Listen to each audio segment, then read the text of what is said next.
नमस्कार, NB news देख रहे हैं आप और मैं हूं आपके साथ हितेंद्र। राजधानी लाइव में आप सभी का स्वागत है। राजधानी लाइव में हम बात करेंगे देश के अलग अलग राज्यों की राजधानी से, जहां पर आज जो भी बड़ी खबरें रहने वाली हैं उन पर नजर डालेंगे। लेकिन सबसे पहले आपको दिखाते हैं 6 तस्वीरें, 6 अलग अलग तस्वीरें आपको दिखा रहे हैं। मुंबई, चंडीगढ़, पटना, बिहार, देहरादून, लखनऊ और भोपाल की यहाँ पर अलग अलग खबरें जो आज महत्वपूर्ण रहने वाली हैं उन पर चर्चा करेंगे। मुंबई में रिया चक्रवर्ती और कंगना रनौत पर जिस तरीके से विवाद चल रहा है, एक तरफ रिया चक्रवर्ती की तरफ से जमानत याचिका है जो वो लगाई गई है और दूसरी तरफ बॉम्बे हाईकोर्ट में कंगना रनौत पर जो बीएमसी ने कार्रवाई की है उस पर मामला चल रहा है। और वहीं अगर बात चंडीगढ़ की जाए तो चंडीगढ़ में पूर्व डीजीपी पंजाब के सुमेध, उनकी तरफ से अब जो है रुख कर लिया गया है सुप्रीम कोर्ट की तरफ और उनकी मुश्किलें जो है वो कहीं ना कहीं अब बढ़ती हुई नजर आ रही हैं। जिस तरीके से वो कई दिनों से पुलिस से बचने के लिए भूमिगत चल रहे हैं।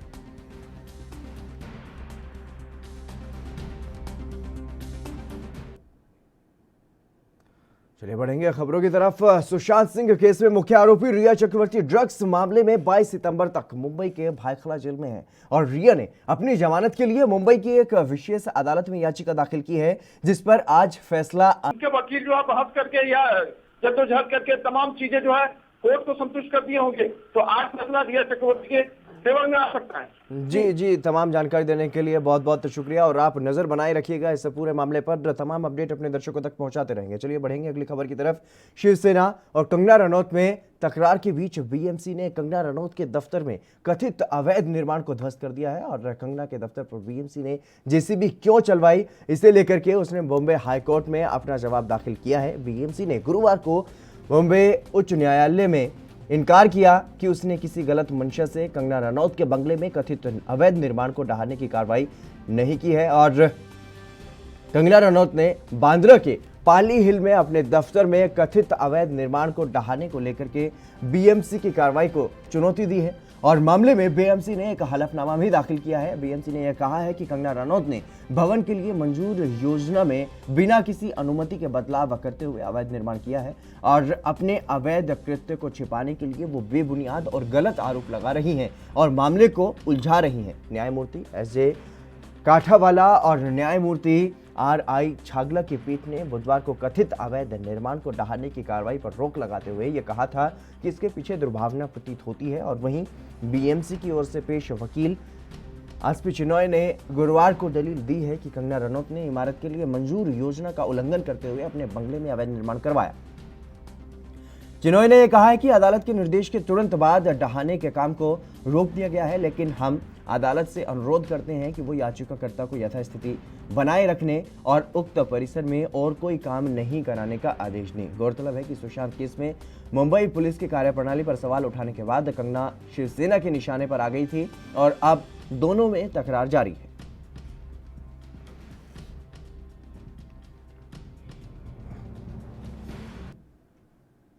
सत्यप्रकाश सोनी मुंबई से हमारे साथ जुड़े हुए हैं। सत्यप्रकाश, इस पूरे मामले में क्या कुछ जानकारी है? जिस तरीके से कंगना वर्सेस शिवसेना या फिर कंगना वर्सेस जो उद्धव की जो लड़ाई चल रही है, इस पूरे मामले में अब बॉम्बे हाईकोर्ट की तरफ से कब तक फैसला आ सकता है? देखिए इतने ये पूरी लड़ाई कंगना वर्सेस कंगना रनौत एक के बाद एक ट्वीट कर रही है। हालांकि केजरीवाल और उद्धव ठाकरे को मान रही है, वही संजय राउत को मान रही है। संजय राउत हालांकि अब बयानबाजी से थोड़ा तो कंगना रनौत किसी भी हाल में छोड़ने के लिए तैयार नहीं है। देर रात करके कहा था कि अगर मैं रात पर भी चढ़कर आसमान को छू तो मैं लड़ूंगी और जीतूंगी। अब तरह के बयान जो है रिया चक्रवर्ती हैंडल के द्वारा रही है। ऐसे में जिस तरह से माननीय कोर्ट उनके फैसलों को जो है अब काफी 22 तारीख दे दिया है। ऐसे में बीएमसी किस तरह से चाहती है, जिस तरह से ये कहा जाता है कंगना रनौत के दफ्तर के बाद घर की बारी है, के घर का वो भी 2 साल पहले बीएमसी ने जो है कंगना रनौत वकील ने स्टे ले लिया था मुंबई के गोरेगांव कोर्ट में, लेकिन स्टे के बाद जो है वक्त होता है जो वक्त खत्म हो गया है। तो ये माना जा रहा है कि रिया चक्रवर्ती के घर के ऊपर भी जांच की सकती है, लेकिन दूसरी बात है, जिस तरह से पूरे महाराष्ट्र में राजनीतिकरण किया जा रहा है कंगना रनौत को लेकर, ऐसे में माना जा रहा है कि महाराष्ट्र सरकार भी अब पूरे मामले को समझने लगी है। महाराष्ट्र सरकार अब कदम कदम जो है फूक फूक के रखेगी कि पूरे देश में महाराष्ट्र सरकार की थूथू होने लगी है। हर जगह जो है शिवसेना की जो है पुतले फूके जा रहे हैं, बैनर लगाए जा रहे हैं, हाय हाय के नारे लगाए जा रहे हैं। तो जाहिर तौर पर सबसे बड़ा अगर नुकसान है तो महाराष्ट्र सरकार का, उद्धव ठाकरे का है। जी, इस पूरे मामले में जिस तरीके से राजनीतिक बयानबाजी भी शुरू हो चुकी है और तूल ये पूरा मामला पकड़ता हुआ दिखाई दे रहा है, और पूरे मामले में जिस तरीके से जो राजनीतिक एंगल निकल करके सामने आ रहा है, उसमें क्या कुछ प्रतिक्रियाएं फिलहाल सामने आ रही हैं? देखिए, जाहिर तौर पर जितेंद्र, ये पूरा मामला जो है जिस तरह से राजनीतिक रंग ले चुका है, अब लोगों के समझ में धीरे धीरे आने लगा है। ये कंगना रनौत खुद नहीं बोल रही है, बल्कि पार्टी जो है उनसे बुलवा रही है। तो जाहिर तौर पर जो भी स्टेटमेंट दे रहा है, अब कहीं न कहीं राजनीति से प्रेरित होकर ही दे रहा है। जिस तरह से कंगना रनौत को झांसी की रानी कहा गया, ऐसे में शिवसैनिक उसका विरोध कर रहे हैं कि कंगना रनौत को जिस तरह से फिल्मों में काम की है और तमाम उनके फोटोज बाहर आए हैं, और ड्रग्स एंगल में भी वो अभी मुश्किलों में थी, तो ऐसे में झांसी की रानी के साथ उनको जोड़कर खाना बेनामी होगी। और दूसरे तरफ उनको कहा जाता है वीरांगना है, तो जाहिर तौर पर इस तरह की वीरांगना कैसे हो सकती है जो तमाम ट्विटर हैंडल के द्वारा बड़ी बड़ी बातें कर रही है। तो कहीं न कहीं कंगना रनौत का भी पक्ष जो है कमजोर होता हुआ दिख रहा है, लेकिन शिवसैनिक लगातार इसका विरोध कर रहा है। वहीं शिवसैनिक के अलावा जो मराठी है, वो भी जो है कहीं न कहीं कंगना रनौत के फेवर में बोल रहा है। जी, जिस तरीके से ये पूरा मामला तूल पकड़ रहा है और बीएमसी ने जो कार्रवाई की है, जो दफ्तर में तोड़फोड़ की गई है, उसको लेकर के कंगना रनौत ने एक ट्वीट भी किया। उसमें उन्होंने साफ कहा है कि वो उनके पास पैसे नहीं है, वो अब यहाँ पर जो तोड़फोड़ हुई है उसको सही नहीं करवा सकती, वो ऐसे ही ऑफिस में काम करेंगे। जाहिर तौर पर जब कल 10 मिनट के लिए कंगना रनौत अपने घर से निकलकर दफ्तर गई थी, हालांकि वहां देखने के बाद उनके जो चेहरे की अगर रीडिंग किया जाए तो जाहिर तौर पर कंगना रनौत बड़ी मायूस दिख रही थी। लेकिन उसके बाद जब घर पे गई तो उन्होंने साफ तौर पे कहा कि दफ्तर वहीं रहेगा, काम वहीं करेंगे, फिल्में वहीं से बनेंगी। तो जाहिर तौर पर यह कहेंगे महाराष्ट्र सरकार के लिए चैलेंज है, लेकिन उन्होंने सबसे बड़ी बात यह कही, सबसे पहले उन्होंने उसी जगह से अयोध्या फिल्म का जो है निर्माण किया जाएगा। तो जाहिर तौर पर कंगना रनौत जो है अब जो है ये पूरी तरह से दिखाने की कोशिश कर रही है कि वो टूटी नहीं है, बल्कि वो जीतने की कोशिश में लगी हुई है लगातार। जी, लगातार जिस तरीके से कंगना रनौत की तरफ से जो बयानबाजी की रही है, उसके जवाब में शिवसेना की तरफ से या महाराष्ट्र सरकार की तरफ से कुछ प्रतिक्रिया? देखिए, महाराष्ट्र सरकार की तरफ से अब जवाब चल रहा था, ट्विटर हैंडल किया जाता, वो मेरे ख्याल से अब नहीं किया जाता है। हालांकि महाराष्ट्र सरकार ये समझ चुकी है, ये कंगना रनौत नहीं बोल रही है, बल्कि उनके पीछे खड़ी पार्टी बोल रही है। तो जाहिर तौर पर अब शिवसेना भी फूक कदम रख रही है, लेकिन शिवसेना पीछे हटने वाली नहीं है। अंदरूनी बात यह है कि शिवसेना वार का बदला वार से ही, देखिए जिस तरह से वार कर रही है कंगना रनौत, वैसा ही बदला शिवसेना लेगी। हालांकि पूरी राजनीति जब बदले की भावना से की जा रही है, लेकिन शिवसेना पीछे हटने वाली नहीं है। जी, सत्य प्रकाश, जिस तरीके से आपने कहा कि लगातार अब कंगना वर्सेस उद्धव और कंगना वर्सेस शिवसेना, अब ये पूरा मामला हो चुका है, तो ऐसे में जिस तरीके से जो बातें कही जा रही हैं शिवसेना की तरफ से कि इसके पीछे कोई ना कोई राजनीतिक पार्टी है, और साफ तौर पर देखा जा सकता है कि भारतीय जनता पार्टी के जो नेता है वो कहीं ना कहीं खुले तौर पर कंगना रनौत का समर्थन कर रहे हैं, तो ऐसे में क्या अब जिस तरीके से जो सरकार बनी है महाराष्ट्र में, अब उसका बदला लेने की तैयारी भारतीय जनता पार्टी की तरफ से की जा रही है? बिल्कुल, महाराष्ट्र सरकार को हटाने के लिए भाजपा पूरी पुरजोर कोशिश कर रही है। ऐसे में भाजपा को कंगना रनौत के रूप में एक प्रतिद्वंदी मिल गया है, जो उसको सामने खड़ा करके शिवसेना को कहीं न कहीं बदनाम करने की पूरी कोशिश है, महाराष्ट्र सरकार को गिराने की पूरी कोशिश है। लगातार जो है भाजपा द्वारा कंगना रनौत का सपोर्ट किया जा रहा है। जिस तरह से करीब 45 मिनट की मीटिंग जो है रामदास अठावले ने कंगना रनौत के घर पे जाके की है, उनको आश्वासन दिया है, उनके सामने ही उन्होंने महाराष्ट्र सरकार को, उद्धव ठाकरे को कहा है गलत किया, इसका भुगतान करना पड़ेगा। ऐसे में हिमाचल की जो मुख्यमंत्री है, उन्होंने साफ तौर पे कहा है कि कंगना रनौत के साथ जाति हो रही है, ये बर्दाश्त नहीं किया जाएगा, इस तरह से करना नहीं चाहिए। तो तमाम चीजें जो सामने आ रही है, अब ये पूरा मामला राजनीतिक रंग से रंग चुका है। ऐसे में कौन कितना फायदा उठा सकता है, अब इस पर विचार विमर्श चल रहा है। इशू को लेकर जो है नई रणनीति, नए जो है ट्विटर जो है सामने आ रहे हैं। जी, तमाम जानकारी देने के लिए बहुत बहुत शुक्रिया सत्य प्रकाश। तो लगातार जिस तरीके से जो विवाद है वो बढ़ता जा रहा है, ये पूरा मामला अब तूल पकड़ता हुआ नजर आ रहा है, लेकिन फिलहाल जो तोड़फोड़ की गई है वो पूरा मामला जो है बॉम्बे हाईकोर्ट में है, उस पर फैसला आना है।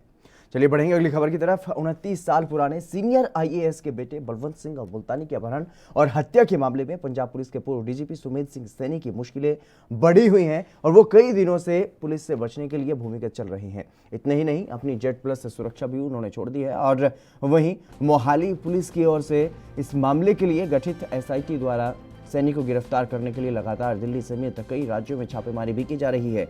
पंजाब और हरियाणा कोर्ट में अग्रिम जमानत याचिका खारिज होने के बाद सैनी अब सुप्रीम कोर्ट पहुंच चुके हैं और उनके वकीलों की तरफ से सुप्रीम कोर्ट में याचिका दायर कर दी गई है और सोमवार को इस केस पर सुनवाई भी होनी है। वहीं दूसरी तरफ पुलिस उन्हें इससे पहले गिरफ्तार करने की पूरी कोशिशें कर रही है।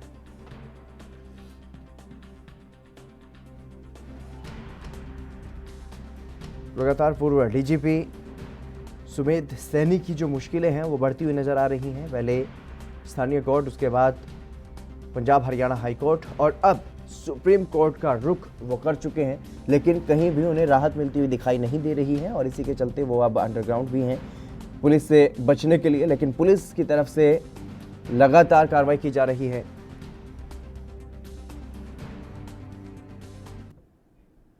विनीत कपूर हमारे विशेष संवाददाता चंडीगढ़ से हमारे साथ जुड़ गए हैं। विनीत, क्या कुछ जानकारी है इस पूरे मामले को लेकर के? फिलहाल जिस तरीके से लगातार उनकी जो याचिका है वो खारिज होती गई, तो अब सुप्रीम कोर्ट तक ये पूरा मामला पहुंच गया है।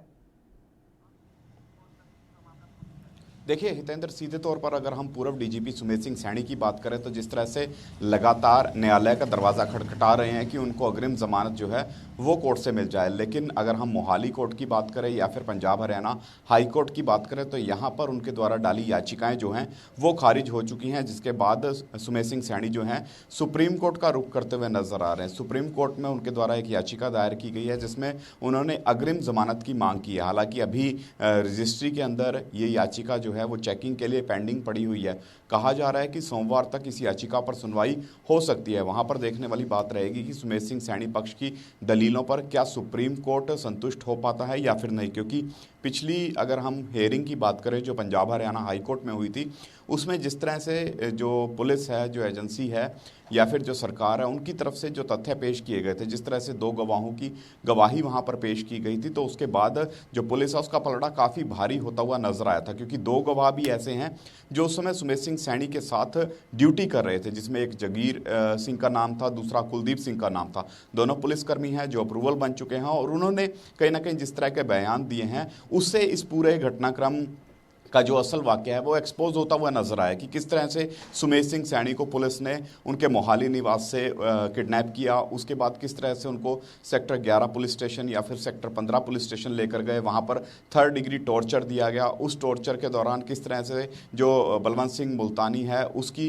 कहीं ना कहीं मौत हुई और उसके बाद किस तरह से उसके शव को खुर्द-बुर्द किया गया। यानी ये सारा वाकया 2 गवाह जो है गवाही में बता चुके हैं और अब कहीं ना कहीं इन्हीं गवाहियों पर चर्चा भी होती है सुनवाई के दौरान और ये गवाहियां पुलिस कहीं ना कहीं कोर्ट के समक्ष भी रखती हुई नजर आती है, जिसके बाद सीधे तौर पर जो सैनी है उसकी मुश्किलें बढ़ती हुई नजर आती हैं। हालांकि अब सुप्रीम कोर्ट में देखने वाली बात रहेगी, एक सीनियर एडवोकेट को उन्होंने हायर भी किया है, तो वहां पर वो सीनियर एडवोकेट क्या सैनी को राहत दिलवा पाते हैं या फिर नहीं। जी विनीत, जिस तरीके से आपने बताया है कि जो पूरा घटनाक्रम है उसमें जो उनके साथ रहने वाले जो कर्मचारी थे, अधिकारी थे, वो इस पूरे मामले में अब गवाह बन चुके हैं, तो कहीं ना कहीं मुश्किलें साफ तौर पर बढ़ती हुई नजर आ रही हैं। लेकिन जिस तरीके से बचाव की कोशिशें लगातार की जा रही हैं, तो उसमें अब क्या कुछ तैयारी है सुमेध सिंह सैनी के वकीलों की तरफ से ताकि उनको वहां पर बचाया जा सके?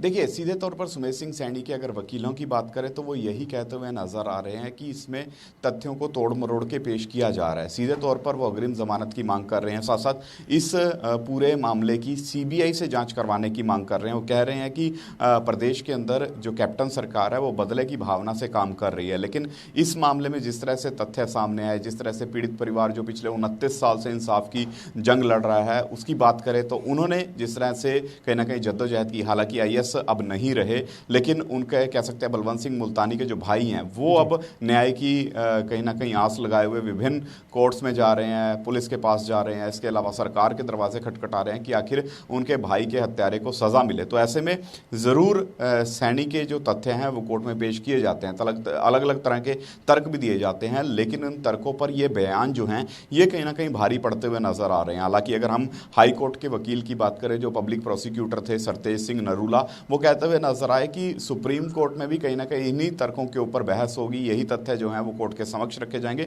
तो उम्मीद कम है कि वहां से भी सैनी को राहत मिलती हुई नजर आए। और एक और बड़ी चीज इसमें इंप्लीमेंट होती हुई नजर आ रही है हितेंद्र कि पुलिस जो है वो जगह जगह छापेमारी कर रही है, यानी अग्रिम जमानत याचिका मिलने से पहले ही पुलिस जो है सैनी को गिरफ्तार कर लेना चाहती है। कल भी शिमलापुरी के अंदर, दिल्ली के अंदर जो है वो रेड हुई और वहां पर ये पता लग पाया कि सुमेश सिंह सैनी की पत्नी और उनकी बेटी जो है वो दिल्ली के निवास स्थान पर रह रही थी। हालांकि पुलिस को सुमेश सिंह सैनी जो हैं वो उस निवास स्थान पर बरामद नहीं हुए, वो वहां पर नहीं थे, लेकिन उनकी धरपकड़ में जगह जगह छापेमारी की जा रही है ताकि जल्द सैनी को गिरफ्तार किया जा सके। जी सुमेश सैनी को क्या पूछताछ के लिए बुलाया गया है और वो पूछताछ में सहयोग नहीं कर रहे, इसलिए उनकी अब धरपकड़ के लिए बार बार अलग अलग जगहों पर छापेमारी देखिए हितेंद्र, पहले सुमेश सिंह सैनी को ज़रूर पूछताछ के लिए बुलाया गया था। जब मोहाली के मटोर में सैनी के खिलाफ मामला दर्ज हुआ था तो सैनी को ज़रूर वहां पर बुलाया गया था और सैनी कहीं ना कहीं इन्वेस्टिगेशन में शामिल होने के लिए पहुंचे भी थे, लेकिन उस दौरान धारा 364 के तहत मामला दर्ज हुआ था, यानी जो कह सकते हैं अवैध कह सकते हैं एबडक्शन या फिर इसको हम किडनैपिंग का भी नाम दे सकते हैं कि किडनैपिंग के तहत जो मामला दर्ज हुआ था उसमें ज़रूर सैनी सहयोग करते हुए नजर आए थे। लेकिन जब इस मामले में धारा 302 लगाई गई, यानी हत्या की धारा जब इसमें सम्मिलित की गई, तो उसके बाद से सैनी जो हैं वो कहीं ना कहीं अंडरग्राउंड हो गए। वो ना तो पुलिस को पता लग पा रहा है कि कहां पर है, ना किसी अन्य को पता है कि सैनी आखिर गए कहां। हालांकि जिस व्यक्ति को जेड सिक्योरिटी मिली हो वो व्यक्ति अगर इस तरह से लापता हो जाए तो कहीं ना कहीं सरकार की मंशा पर भी सवाल उठते हैं और इस तरह के सवाल विपक्षी पार्टियां भी उठाती नजर आ रही हैं कि जेड सिक्योरिटी के बावजूद सैनी अंडरग्राउंड कैसे हो गए, वो सुरक्षाकर्मी कहां थे, क्या उनको नहीं पता, क्या वो सैनी के साथ नहीं गए? क्योंकि एक महत्वपूर्ण सुरक्षा वाला व्यक्ति जब इस तरह से गायब होता है तो सवाल उठते हैं। बिल्कुल बिल्कुल, जिस तरीके से वो जेड सुरक्षा उनके पास थी और उसके बावजूद भी वो गायब हो गए हैं तो सवाल लाजमी है उठने। तो इस पूरे मामले में किस तरीके से अब जांच करवाई जा रही है? देखिए, जांच की अगर बात करें तो जांच तो जारी है, मामला भी दर्ज हो चुका है। अहम यही रहेगा कि कब सैनी की गिरफ्तारी होती है, कब सैनी को पकड़कर पुलिस जो है वो कहीं ना कहीं इस पूरे मामले में और तथ्य जुटाने का प्रयास करती है, क्योंकि गवाहियों के आधार पर मामला दर्ज हो चुका है। कोर्ट ने भी डायरेक्शन दे दी है कि 302 के तहत मामला दर्ज किया जाए। मामला भी दर्ज हो चुका है और अब गिरफ्तारियों का सिलसिला भी है जो वो शुरू हो चुका है, क्योंकि इस मामले में जिस तरह से अगर हम कुलदीप की बात करें या फिर जगीर सिंह की बात करें, उनके जो बयान आए थे, हालांकि सीधे तौर पर वो कोर्ट में जाकर भी अपने बयान दे चुके हैं। इसके अलावा जिस तरह से पंजाब के भी कुछ पुलिसकर्मियों के बयान इस मामले में निकलकर सामने आए हैं, क्योंकि ये कहा जाता था कि चंडीगढ़ से पंजाब लेके गया था बलवंत सिंह मुल्तानी को और पंजाब से ही वो फरार हो गया था। लेकिन उन पुलिसकर्मियों का ये भी कहना है कि बलवंत सिंह मुल्तानी को उनकी कस्टडी में रखा ही नहीं गया, वहां पर जो व्यक्ति रखा गया था वो कोई और व्यक्ति था, उसको वहां से फरार करवाया गया और उसके बाद सीधे तौर पर कहीं ना कहीं ये दिखाने का प्रयास किया गया कि बलवंत सिंह मुल्तानी जो है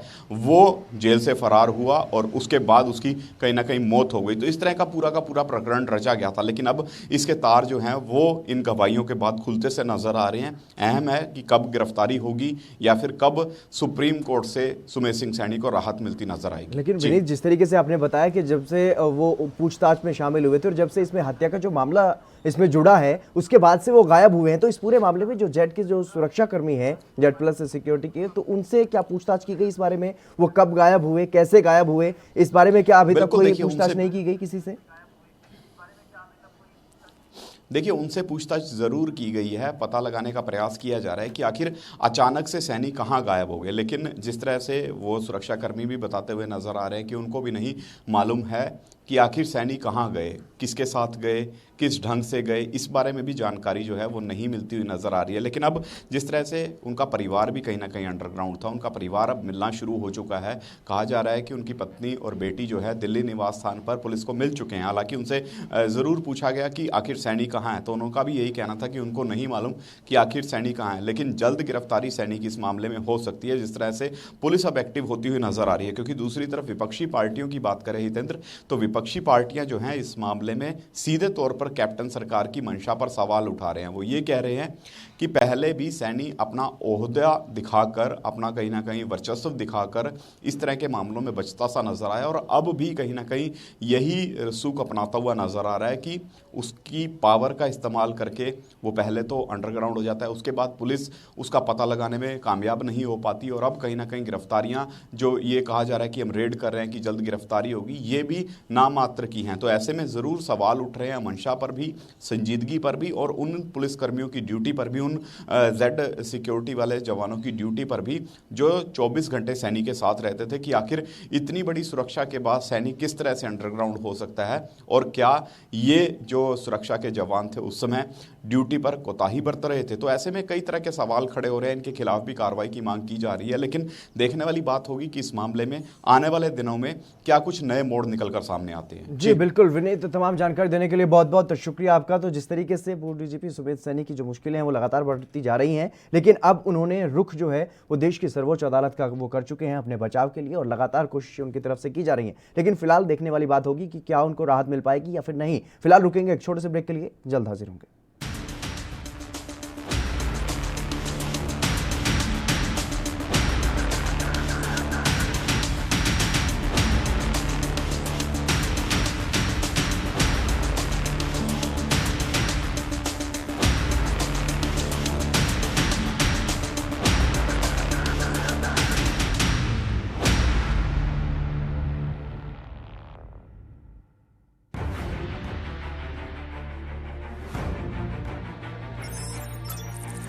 खबर चाहे सियासत की हो या सरकार की,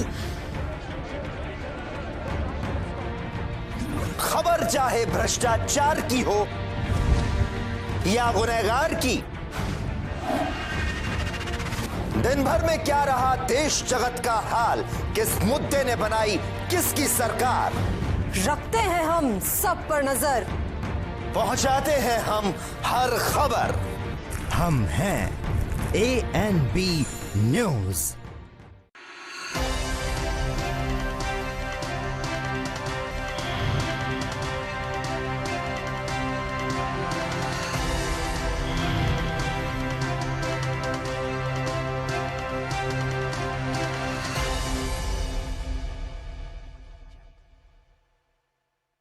सबसे अलग अंदाज, हम बनेंगे आपकी आवाज, सवालों की धार, खबरों की बौछार, सिर्फ मेरे साथ ANB न्यूज पर।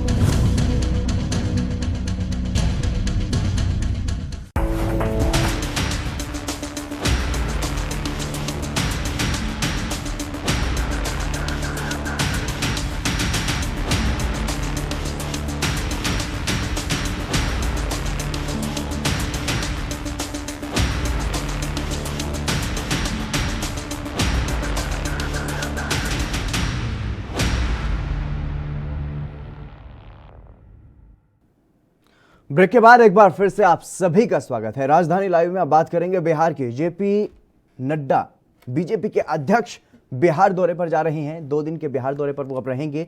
इस दौरान ये माना जा रहा है कि नड्डा की मुलाकात बिहार के मुख्यमंत्री और जेडीयू के अध्यक्ष नीतीश कुमार से हो सकती है, और इस मुलाकात के दौरान सीट शेयरिंग फॉर्मूले पर भी बातचीत होने की पूरी संभावना है। बीजेपी अध्यक्ष जेपी नड्डा आज बिहार के दौरे पर जाएंगे और पटना पहुंचने के बाद शाम को 6 बजे बिहार बीजेपी के कार्यालय में चुनाव संचालन समिति की वो बैठक लेंगे और 12 सितंबर को सुबह 9 बजे मां पाटन देवी के दर्शन करेंगे, और उसके बाद प्रदेश कार्यालय से आत्मनिर्भर भारत अभियान का शुभारंभ वो करेंगे। इसके बाद नड्डा दरभंगा के लिए निकलेंगे और वहां पर मखाना और मछली उत्पादकों के साथ बैठक करेंगे। दरभंगा के बाद नड्डा मुजफ्फरपुर के सरैया के लिए रवाना होंगे, जहां पर लीची किसानों और महिला किसानों के साथ वो बैठक में शामिल होंगे। लेकिन इस दौरान जिस तरीके से बिहार में जो चुनाव है वो बिल्कुल नजदीक है, तो चुनावी सरगर्मी वहां पर तेज है और चुनाव को लेकर के भी बातचीत कर सकते हैं।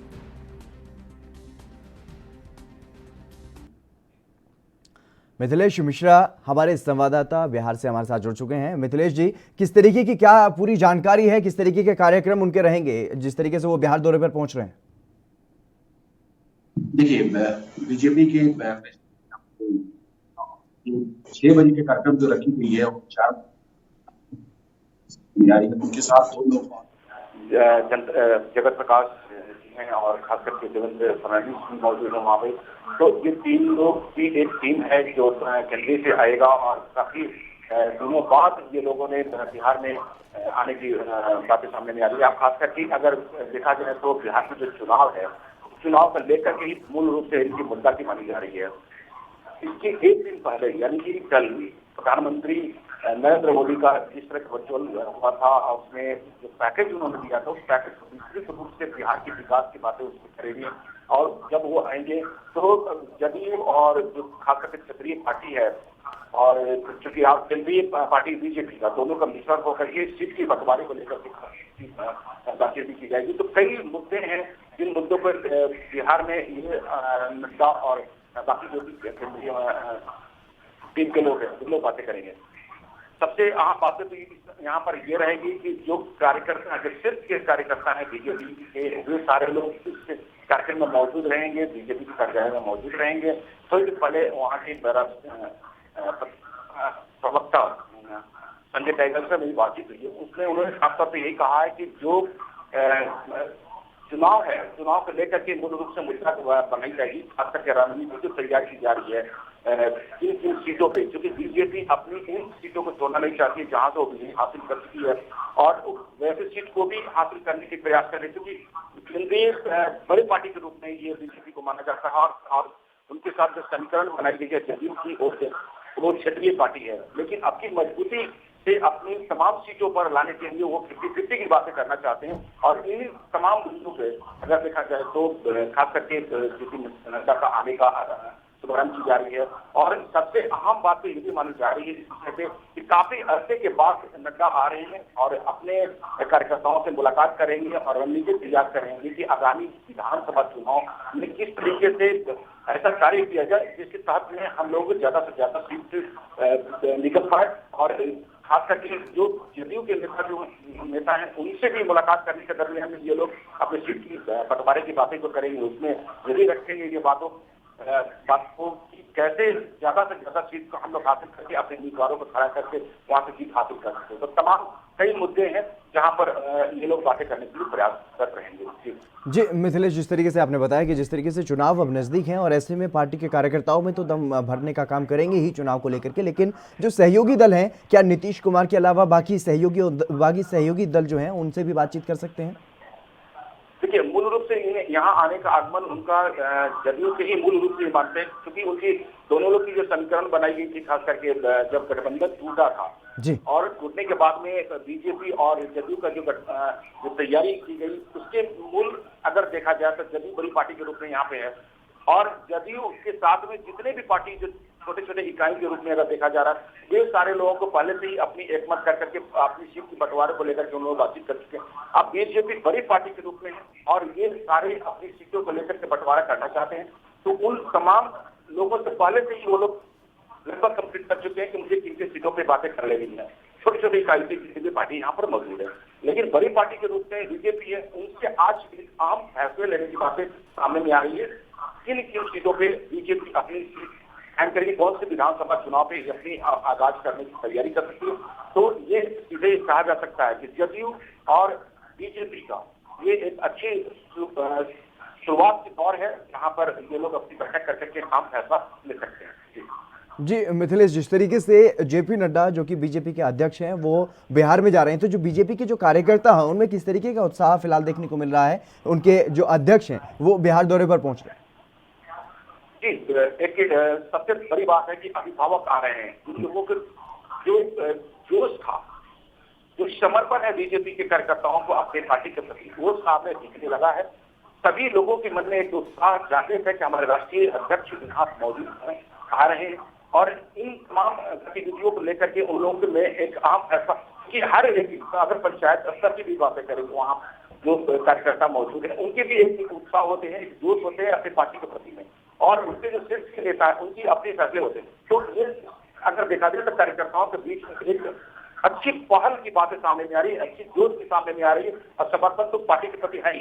तो ये कहा जा सकता है कि नड्डा का आगमन से लेकर के सबसे बड़ी बात हो रही है कि यहाँ पर कार्यकर्ताओं में जोश है, और यहाँ पे पार्टी एक बहुत बड़ी कार्य देखने को मिल रहा है कि खास करके ये जेपी आ रहे हैं जिनमें भूपेंद्र यादव को भी शामिल किया जाए, ताकि वोट बैंक से यादव बहुबल जो क्षेत्रों को जो लोग हैं उनसे भी चुराया जा सके, वोट बैंक में अपनी नई तैयारी किया जा सके। तो यादव भी पहुंच रहे हैं जो आपके नेशनल सेक्रेटरी हैं।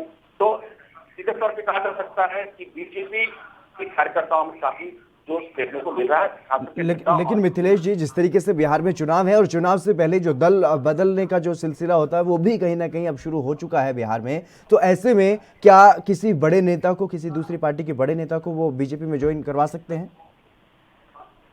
देखिए, कवायद बहुत सारे हैं, चर्चाएं बहुत हैं, और इस चर्चा के दौर में 4 बजे शाम से लेकर के 6 बजे जब 2 घंटे के जो अहम फैसले मिल रहे हैं नड्डा के आने के बाद में, 2 घंटे बड़ी अहम की कही जा रही है। 6 बजे मीटिंग की बात कही जा रही है, 4 बजे उनकी आगमन है। इन 2 घंटे के दरमियान में बहुत सारे ऐसे भी नेता हैं जो उनसे मुलाकात करेंगे और छोटी छोटी इकाइयों में अपने आप को शामिल करेंगे। और एक और भी बातें सामने में आ रही है कि कोई शीर्ष के नेता भी उसमें अपने आप को पार्टी के कई कार्यकर्ताओं के साथ में शामिल होने की भी बातें सामने में आ रही है। लेकिन इस बात की खुलासा भी लोगों ने नहीं किया है, खास करके बीजेपी पार्टी के कार्यालय से इस तरह की चर्चा गर्म है। लेकिन वे लोग अभी खुल करके सामने में नहीं आ रहे कि कौन से शीर्ष के नेता उसमें शामिल होने जा रहे हैं। तो कई कवायद है और अहम फैसले 6 बजे शाम में दिखाई देना शुरू हो जाएगा। जी, जिस तरीके से मिथिलेश देखने में आया है बिहार में काफ़ी समय से जो आम लोग हैं वो अनेकों मुसीबतों का सामना कर रहे हैं, चाहे वो कोविड हो या बाढ़ हो या अन्य समस्याएं हो, तो उसको लेकर के क्या आम लोगों ने या फिर विपक्ष ने किसी प्रकार की कोई रणनीति बनाई है कि जेपी नड्डा का विरोध भी वहां पर देखने को मिले? देखिए, सबसे आम बात है यहाँ पर जेपी नड्डा का आने का मूल शीर्ष नेताओं से बातचीत करने का है जी, और कार्यकर्ताओं से मिलकर के नई जोश की उमंग भर देने की है। वे आगामी बिहार विधानसभा चुनाव को लेकर के तैयारी करने की है।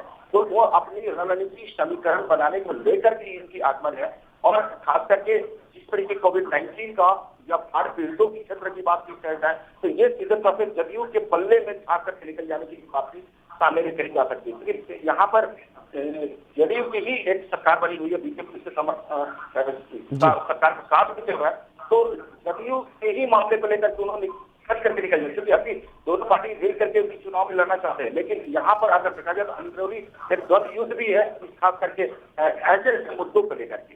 तो बिहार के विकास की बातों में अगर आ जाए सीधे तौर पर बात करें तो निश्चित तौर पे ये जो जटिल रूप से आ गई, खास करके बाढ़ पीड़ित के क्षेत्र की कार्य या कोविड-19 में जिस तरीके से अभी पॉजिटिव अधिकारी की जो फेल हुई है, उन तमाम मुद्दों पर अगर बातें कर ले तो बीजेपी कैंडी कटा करके निकलने की प्रयास जरूर करेगा। जी, तमाम जानकारी देने के लिए बहुत बहुत शुक्रिया मिथिलेश। तो जिस तरीके से भारतीय जनता पार्टी के राष्ट्रीय अध्यक्ष जेपी नड्डा अब बिहार दौरे पर रहेंगे और चुनावी सरगर्मियां वहां पर तेज हैं, तो उसको लेकर के देखना होगा क्या कुछ रणनीति वो बनाते हैं, किस तरीके से अपने कार्यकर्ताओं में जोश भरते हैं। बढ़ेंगे अगली खबर की तरफ। उत्तराखंड में लगातार दूसरे दिन भी 1000 से ज्यादा कोरोना संक्रमित मरीज पाए गए हैं और 24 घंटे में कुल 10,387 सैंपलों की वहां पर जांच की गई, जिसमें से 1015 लोग कोरोना संक्रमित पाए गए हैं और नए संक्रमित मरीजों की तुलना में 521 ठीक हुए हैं। वहीं 5 कोरोना संक्रमित मरीजों की मौत भी हुई है और अब तक कुल संक्रमितों की संख्या वहां पर 28,226 तक पहुंच गई है। स्वास्थ्य विभाग की ओर से जारी बुलेटिन के अनुसार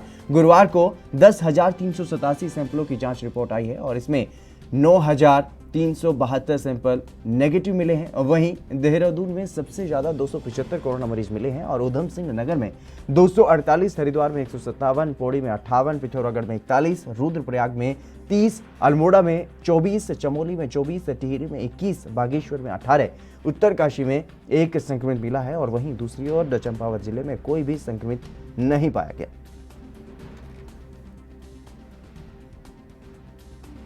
तो लगातार कोरोना का संक्रमण बढ़ रहा है उत्तराखंड में और जिस तरीके से जो नए मामले सामने आ रहे हैं उस पर विपक्ष भी सरकार को घेरने में कोई कसर नहीं छोड़ रहा है और लगातार विपक्ष जो है सरकार को घेरने की कोशिश कर रहा है। लेकिन जिस तरीके से कोरोना के मामले पूरे देश भर में ही लगातार बड़ी तेज़ी से बढ़ रहे हैं तो ऐसे में कहीं ना कहीं जो उत्तराखंड की जो सरकार है वो घिरती हुई नज़र यहाँ पर आ रही है।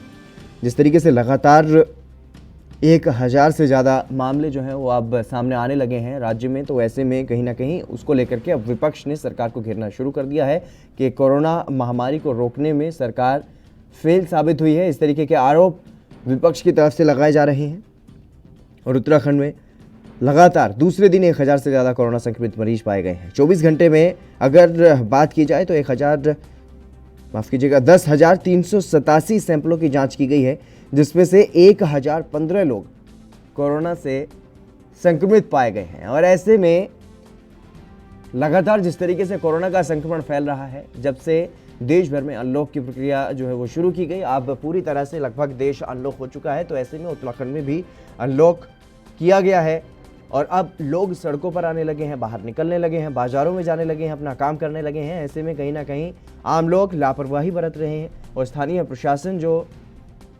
लोगों को गाइड करता रहा इतने दिनों तक लॉकडाउन में, लोगों को घर में रखने में जिसने मदद की, वो भी कहीं ना कहीं अब सुस्त पड़ता हुआ नजर आ रहा है। लोगों के बीच जागरूकता या सतर्कता के लिए पूरी तरह से काम नहीं किया जा रहा है, क्योंकि अब अनलॉकिंग की प्रक्रिया जो है वो शुरू हो चुकी है और ऐसे में लोग अपने काम धंधे पर जा रहे हैं, तो स्थानीय प्रशासन की तरफ से भी ढिलाई दी गई है और ऐसे में आम लोगों की जो लापरवाही है उसी का यह नतीजा है कि बड़ी संख्या में कोरोना के मरीज सामने आ रहे हैं।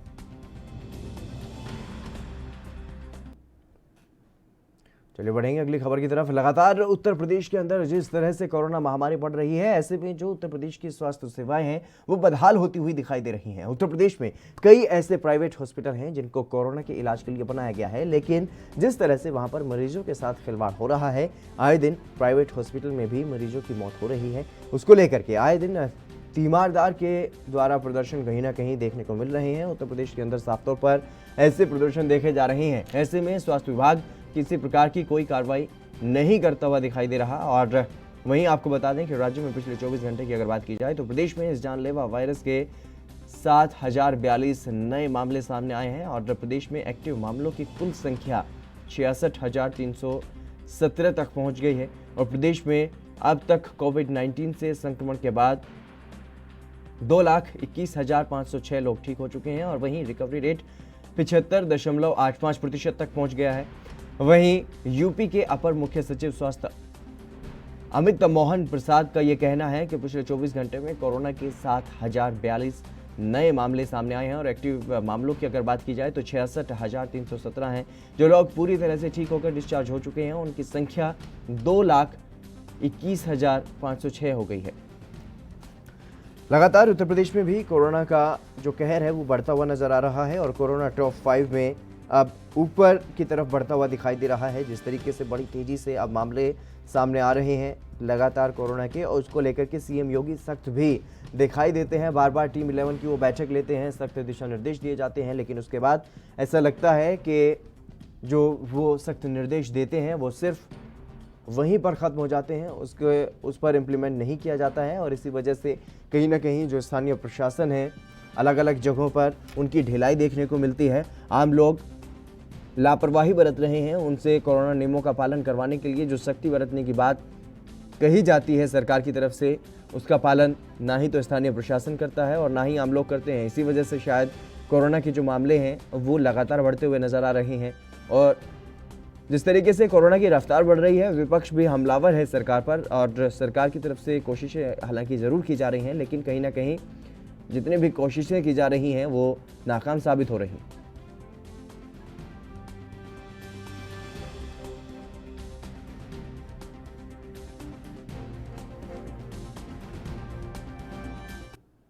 राशिद सिद्दीकी हमारे संवाददाता लखनऊ से हमारे साथ जुड़ गए हैं। राशिद, क्या कुछ जानकारी है किस तरीके से अब आगे की रणनीति यूपी सरकार ने बनाई है, योगी सरकार ने बनाई है, ताकि जिस तरीके से कोरोना की रफ्तार बड़ी तेजी से बढ़ रही है उस पर लगाम लगाई जा सके? जी बिल्कुल, अगर हम उत्तर प्रदेश की बात कोरोना का कहर है वो लगातार कम हो रहा है। वो उत्तर प्रदेश के अंदर बढ़ती जा रही है। ऐसे में राजधानी लखनऊ की अगर हम बात करें तो लगातार यहाँ पर 1950 इस तरह के मरीज निकल रहे हैं। हालांकि इस तरह स्वास्थ्य विभाग के जैसे लखनऊ के अंदर भी 24 हॉस्पिटल कोरोना का इलाज करा सकते हैं, लेकिन जिस तरह से यहाँ के स्वास्थ्य व्यवस्था तो पूरी तरह से फेल होती हुई नजर आती है, क्योंकि आपके जो हॉस्पिटल कोरोना के लिए बनाया गया है जिस तरह से प्रदर्शन लगातार बढ़ रहा है, ऐसे लगातार मंत्री हैं उनसे कई बार इस बात पर संपर्क करना चाहा, लेकिन ना ही तो भी स्वास्थ्य विभाग की तरफ से कोई बड़ा एक्शन लिया जा रहा है। जिस तरह से मरीज की संख्या बढ़ रही है, जिस तरह अस्पतालों में लापरवाही देखने को मिल रही है, ऐसे में सीएम के जो रूप है वो बेहद इस समय सख्त नजर आ रहे हैं, क्योंकि लगातार उनका जो अब कोरोना महामारी को लेकर लगातार जो बैठक थी, टीम 11 की बैठक थी, उन्होंने कल इसका किया है। करने के बाद एक कड़ा निर्देश दिया है सभी डीएम को, उन्होंने कहा है सभी सीएमओ को कहा है कि लगातार इस तरह के अस्पतालों पर नजर बनाए रखें और नजर बनाने के बाद जो इस तरह की लापरवाही करते हैं उनके ऊपर सख्त से सख्त कार्रवाई करें। लेकिन उसका अभी उदाहरण देखा नहीं जा रहा है कि कल ही राजधानी लखनऊ के अंदर ऐसी प्राइवेट हॉस्पिटल में कोरोना मरीज की मौत हो जाती है, उसको 3 लाख रुपए के लिए बंधक बना लिया जाता है। तो कहीं ना कहीं इस तरह की शर्मसार तस्वीर भी सामने देखने को मिल रही है, जिस पर कहीं ना कहीं मुख्यमंत्री को सख्त एक्शन लेना होगा। जी राशिद, जिस तरीके से आपने बताया कि कहीं ना कहीं जो निजी अस्पताल हैं उनमें मनमानी भी की जा रही है और लापरवाही भी की जा रही है, ऐसे में क्यों कोई कार्रवाई नहीं की जा रही है, इस बारे में कोई जानकारी या क्यों ढिलाई बरती जा रही है स्वास्थ्य विभाग की तरफ से? जी बिल्कुल, साफ तौर पर स्वास्थ्य विभाग की जो ढिलाई है वो लगातार देखने को मिल रहा है, क्योंकि जिस तरह से कोरोना महामारी लगातार बढ़ रहा है, उत्तर प्रदेश के अंदर बढ़ रहा है और लखनऊ में खास करके जो लखनऊ एक राजधानी है जहाँ पर मुख्यमंत्री से लेकर तमाम ऐसे मंत्री जो आला अधिकारी यहाँ पर मौजूद है, उसके बाद ये लगातार राजधानी के अंदर बढ़ रहा है। ऐसे में जो 24 हॉस्पिटल जो कोरोना बनाया गया है, कोरोना बेड यहाँ पर उपलब्ध कराए गए हैं, यहाँ कोरोना पेशेंट यहाँ भर्ती करने की इजाजत दी गई है, वहां पर लगातार लापरवाही देखने को मिल रही है। क्योंकि यहाँ पर राजधानी के अंदर चरक हॉस्पिटल है, मेयो है, चंदन हॉस्पिटल है और अपोलो जैसे तमाम ऐसे जो बड़े हॉस्पिटल हैं उनको बनाया गया था। लेकिन जिस तरह से लगातार आए दिन यहाँ पर देखने को मिल रहा है, यहाँ पर तीमारदार के द्वारा लगातार हॉस्पिटल या तो तोड़फोड़ किया जा रहा है या तो लगातार धन उगाही का जो मामला है वो अस्पताल प्रशासन पर लगाए जा रहे हैं। ऐसे में लेकिन स्वास्थ्य विभाग या तो आंख मूंद कर बैठी है और या तो कोई कार्रवाई नहीं कर रही है, जिसके चलते जो इन प्राइवेट अस्पतालों की मनमानी है वो लगातार बढ़ते जा रहे हैं। क्योंकि जाहिर सी बात है कोरोना महामारी ऐसे में हर हाल सबकी हालत खराब है, लोग जनता के अंदर एक डर भी बना हुआ है। ऐसे में इलाज कराने के लिए वो प्राइवेट अस्पताल चले तो जाते हैं, लेकिन वहां पर जिस तरह से प्राइवेट अस्पताल वाले उनके ऊपर धनुगाही करते हैं या लापरवाही बरतते हैं, ऐसे में तमाम तरह के सवाल उठते हैं कि आखिर स्वास्थ्य विभाग को लगातार हम लोग इसका अवगत कराते हैं, मीडिया के जरिए खबर दिखाते हैं, अपने दर्शकों को अपने चैनल के माध्यम से खबर दिखाते हैं, लेकिन उसके बाद भी स्वास्थ्य विभाग आंख मूंदे बैठा रहता है, कोई कार्रवाई इन अस्पतालों के ऊपर नहीं कर पाती है, जिसका खामियाजा आम जनता को भुगतना पड़ रहा है। जी, तमाम जानकारी देने के लिए बहुत बहुत शुक्रिया राशिद। लेकिन जिस तरीके से लापरवाही स्वास्थ्य विभाग की तरफ से देखने को मिल रही है, निजी अस्पतालों पर कोई भी लगाम वहां पर देखने को नहीं मिल रही है, ये एक बहुत बड़ी चिंता का विषय है और सरकार को इस तरफ ध्यान देना पड़ेगा। हालांकि सीएम योगी लगातार इस बारे में दिशा निर्देश टीम 11 को देते हैं, लेकिन कहीं ना कहीं लापरवाही जिस तरीके से बढ़ती जा रही है तो उससे साफ तौर पर यह अंदाजा लगाया जा सकता है कितनी सख्त और सतर्क सरकार है। चलिए बढ़ेंगे अगली खबर की तरफ। मध्य प्रदेश में एक दिन में कोरोना के रिकॉर्ड 2187 नए मामले सामने आए हैं, जबकि 21 लोगों की मौत हुई है और इसके बाद राज्य में संक्रमित मरीजों की कुल संख्या बढ़कर के 81,000 के पार पहुंच गई है। वहीं प्रदेश में कोरोना से अब तक 1661 लोगों की मौत भी हो चुकी है। यह जानकारी स्वास्थ्य विभाग ने गुरुवार देर शाम को दी है और कोरोना से संबंधित हेल्थ बुलेटिन में ये जानकारी दी गई है। राज्य में एक दिन में 2100 से ज़्यादा नए मामले पहली बार सामने आए हैं और इससे पहले यहाँ पर सर्वाधिक 1885 नए संक्रमित बीते सोमवार को ही मिले थे और राज्य में गुरुवार को कोरोना से 21 लोगों की मौत की पुष्टि भी हुई है। बता दें कि लगातार कोरोना के आंकड़े बढ़ रहे हैं और कोरोना को लेकर के लोग लापरवाह भी नजर आ रहे हैं, नियमों की पालना नहीं कर रहे हैं। यही वजह है कि कोरोना का जो संक्रमण है वो बड़ी तेजी से बढ़ रहा है। कोरोना संक्रमितों का जो ग्राफ है वो तेजी से उछलता हुआ दिखाई दे रहा है।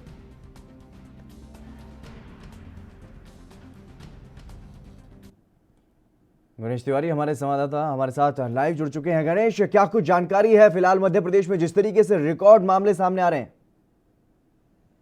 देखिए हितेन, मैं आपको बता दूं, मध्य प्रदेश में लगातार लॉकडाउन के पश्चात से कोरोना के आंकड़े लगातार अभी तक की अगर बात करें तो यह अपने आप में 5 मध्य प्रदेश में अभी तक के सबसे ज्यादा केस सामने आए हैं। कल की बात करें तो हम कल रात्रि देर रात्रि आई रिपोर्ट के अनुसार करीब 2000 का आंकड़ा पार करते हुए मध्य प्रदेश में 2127 लोग जो है कोरोना पॉजिटिव आए हैं, जिनको मिलाकर मध्य प्रदेश में 81,397 का आंकड़ा कोरोना पार हो चुका है। तो निश्चित तौर पर मध्य प्रदेश में अनलॉकडाउन के पश्चात से कोरोना के आंकड़ों में लगातार इजाफा हो रहा है और कहीं ना कहीं इसमें जनता की जो है अवेयरनेस उतनी ज्यादा नहीं है, जागरूकता नहीं है, जिसकी वजह से जो एक कयास लगाया जा रहा है कि मध्य प्रदेश में अनलॉकडाउन के पश्चात कोरोना के आंकड़ों में इजाफा होगा और वही देखने को मिल रहा है। लगातार अगर हम 24 घंटों की बात करें तो अभी तक मध्य प्रदेश में 24 घंटों में 21 लोगों की मौतें हो चुकी हैं, जिसकी वजह से अगर हम अब बात करें तो मध्य प्रदेश में करीब 1661 लोगों की अब तक मौतें हो चुकी हैं।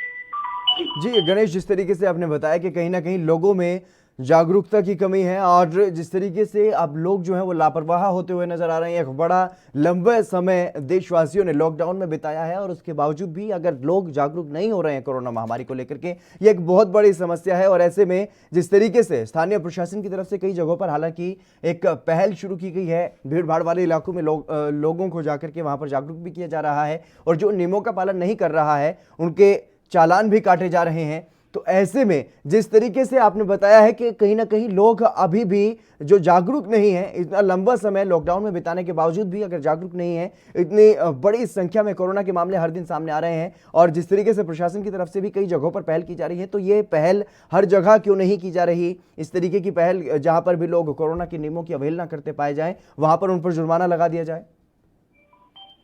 देखिए, मैं आपको बता दूं जी, मेरी आवाज आ रही है?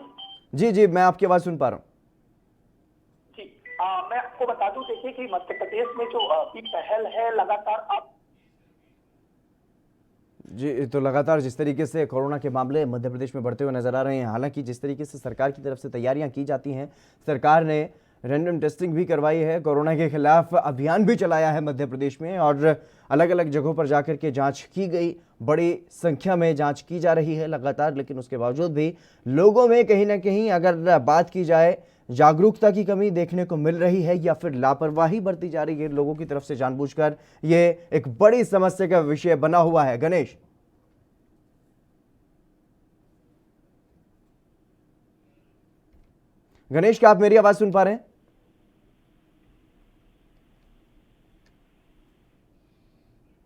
फिर से जुड़ने की कोशिश करेंगे गणेश तिवारी से। तो लगातार जिस तरीके से कोरोना के जो मामले हैं वो पूरे देश में ही बड़ी तेजी से बढ़ते हुए नजर आ रहे हैं और ऐसे में जिस तरीके से मध्य प्रदेश में जो नए मामले सामने आ रहे हैं, रिकॉर्ड वहां पर नए मामले सामने आए हैं।